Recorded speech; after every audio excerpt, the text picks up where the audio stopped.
ఊళ్ళోకి వెళ్ళినప్పుడు మీరు గమనించండి, శివలింగానికి పొద్దున్నే దర్శించుకుని రేపు వెళ్ళామండి, ఇవాళ కాదు రేపు వెళ్ళాం. శివరాత్రి పూజలు చేశారు, ఎవరో అభిషేకాలు చేశారు, మారేడాకులు పెట్టారు, పువ్వులు పెట్టారు. పొద్దున్నే అర్చక స్వామికి ఏదైనా ఇబ్బంది, నిద్రాహారాల వల్ల కావచ్చు, లేదు ఇంట్లో ఏదైనా ఇబ్బంది రావచ్చు, ఆ నిర్మాల్యం తొలగించలేదనుకోండి, శివలింగం మీద ఆ మారేడాకులు పువ్వులు అన్నీ అలాగే ఉండిపోయాయి అనుకోండి, మనం పొద్దున్నే దర్శనానికి పెడితే శివుడు కనపట్టక, నిర్మాల్యం తొలగిస్తే కానీ శివుడు కనపట్టక. నిర్మాల్యం అంటే నిన్నటి పూజా ద్రవ్యాలు కదా.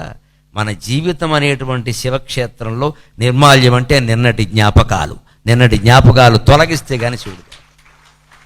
నిన్న ఏం జరిగింది, మొన్న ఏం జరిగింది, 10 ఏళ్ల క్రితం ఏం జరిగింది, వదిలేవయ్యా, ఎందుకు వచ్చిన గొడవ, అది అయిపోయింది కదా. మళ్ళీ దాన్ని తవ్వుకుని తొక్కపడితే బీపీ వస్తుంది, పరిష్కారం కాదు అది.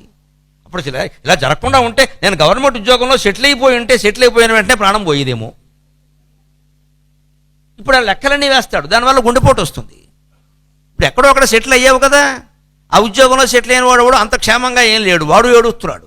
ఎందుకు వచ్చినా ఏడుపుది. ఈ సంబంధం కాకుండా ఆ సంబంధం అయి ఉంటే ఆవిడ ఎక్కడే ఉంది, అక్కడ ఎదురుగా, ఒళ్ళు మండిపోదా? అట్టగాడు ఎట్టు కొట్టదు, చేసుకున్న అమ్మాయిని అలా మాట్లాడుతున్నావు, ఆ సంబంధం ఈ సంబంధం అని. ఆవిడ కూడా అదే మాట అంటే, నాకు వచ్చిన 3వ పెళ్లి కొడుకంటే ఈ 36వ వాడు ఏమవుతాడు ఇక్కడ? ఇవే మనం చేసే పనులన్నీ, పెంట పనులు అంటే ఇవే, తగాదాలంటే ఇవే. అదేదో బాగుండేది, ఇదేదో బాగుండేది. ఆ గతమంతా తవ్వుకోవడమే విష్ణుమూర్తి చేసిన పిచ్చి పని.